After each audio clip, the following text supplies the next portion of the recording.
This is Hidden Killers Week in Review. A look back at the most prolific stories of the week. Should the son of Sam law be changed? That's the argument that is being made right now in reaction to Asa Elrub's Peacock G-Unit payday when it comes to the documentary that she is participating in for the Peacock network. They're trying to get that little loophole that's in there removed where family members can profit off of a book, a movie, documentary, in this case, from someone that has allegedly committed a horrible crime, like her husband is accused of, Rex Heuermann, accused of being the Long Island serial killer. This is an interesting argument, and I'm curious to get your take on this. Bob Mott, a defense attorney, host of the podcast Defense Diaries. Go and download that as soon as you're done listening to this. Always fascinating conversations in that show. I don't even know how I feel about this. Number one, I don't really think it's a great thing that Asa's getting $1 million payday on this, although it's rights to use her image. That's how they're wording it, so it doesn't look like Peacock's paying her. But at the same point, if you're going to go down this road and this is going to be the change in the law, not everyone is Asa Elrub. Not every family member of a horrible, evil human being is out there trying to get a big payday. Sometimes they're just trying to live their life and be a victim advocate, like Carrie Rawson, BTK's daughter, is a prime example, where I would say, yeah, she deserves to make a living to support herself while at the same time doing good, even though it is connected to something very tragic. But there is a positive spin to it. Not always feeling that here with Asa. Bob, what are your thoughts on this proposal to this bill?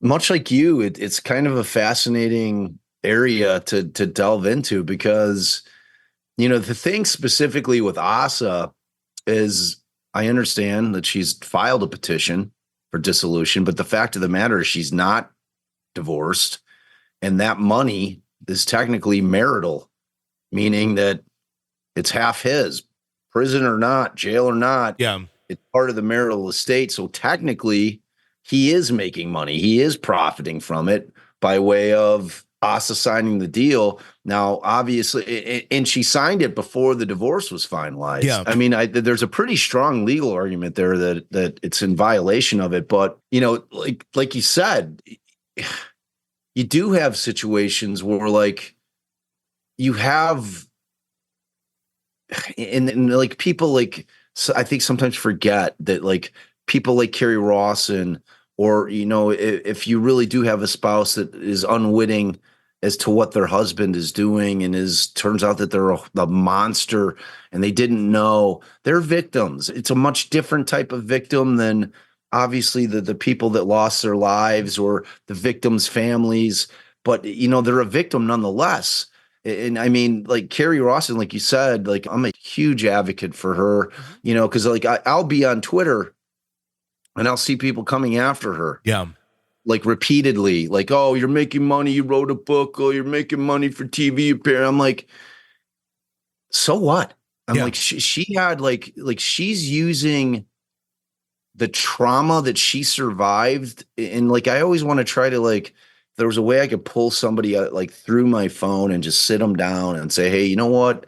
Like, I want you for 1 second to try to walk like a step, not even a mile in Carrie Rawson's shoes, and try to understand the kind of trauma that she went through and continues to go through and still struggles with to this day. Yeah. And she's fighting all that in order to try to provide some insight that probably a handful of people on the planet could provide in terms of that kind of terror, that kind of trauma, and how to survive it. And not only that, like really trying to help shut down and like she's on the side of like advocate of the Son of Sam law. You know what I'm saying? Like she really is. But in terms of like, she's trying to assist law enforcement to hang more victims on her father. You know what I'm saying? It's like, her whole side of it is like, I'm very protective of Carrie whenever I see people coming after her. Yeah.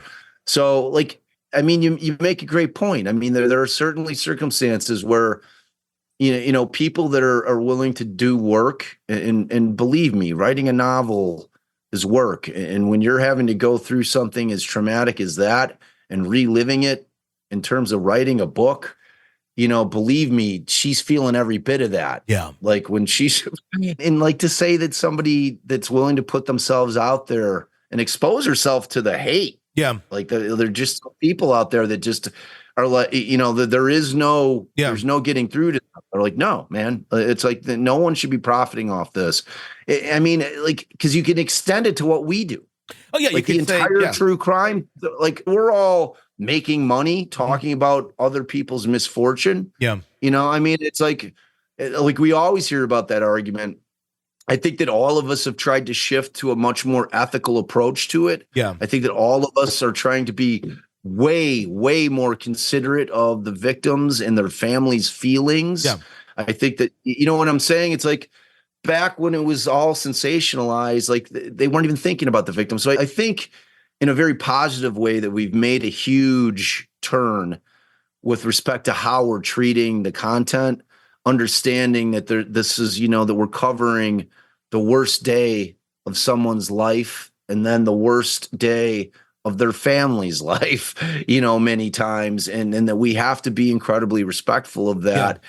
And do things with grace and kindness and the understanding that this is, a very traumatic experience for somebody. So, but at the same time, we're still doing it, and there's a lot of I don't know that there's a bigger genre out there right now than true crime. Yeah, man. I mean, I think it really comes down to intent on something like this, but how do you legislate intent when one person's intent can be completely good? Like in our world, it's informing, it's educating, it's helping people understand this world and the monsters that are out there in it and the psychology of it.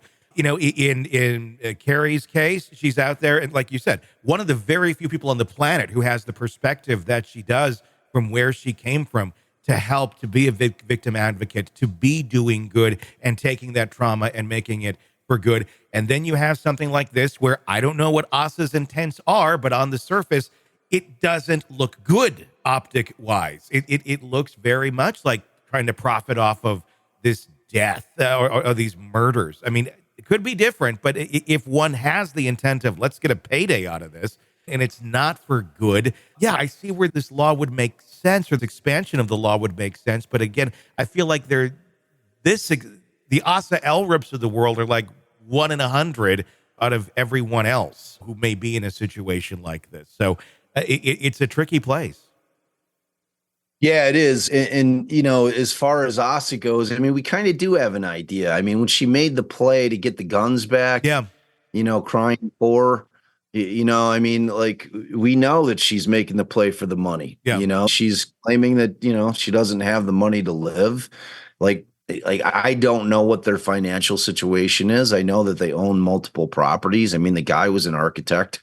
Yeah. I'm assuming they have some assets. I don't know. But we don't know. But like with her, the only way that I can see it is it's kind of sleazy. Like that's just how I feel about her. That's what the optics are on it. And that's why I'm really, can we have this conversation like a few weeks back about, the intent of that filmmaker, the documentarian, is to nail her. Yeah. Like that thing that we always talk about, like, how couldn't she know? Mm-hmm. And then we have these affidavits that slip out with John Ray getting them out there to the world that, with these sex parties that were going on, and you had to know that Asa was there. And if you don't think that the documentarians are aware of all of that, mm-hmm. you're nuts. Yeah. If she doesn't think that they're aware of all that, she's nuts. Yeah. And if she doesn't think that their entire goal is to get just another Robert Durst, the Jinx, hot mic situation where she's mumbling something to herself that is she's nuts. I mean, that's 100% what they're trying to do. And you know what? I mean, if you've got that kind of vibe that I do, that these are ill-gotten gains, that, she's not going into this with clean hands, that, then you're kind of rooting that karma's going to turn around and slap her in the face. And, she's going to end up regretting this beyond regret because it's going to turn around and bite her in the butt. But I mean, only time will tell. Yeah, that's it. We just got to sit here, watch and see if karma does come around.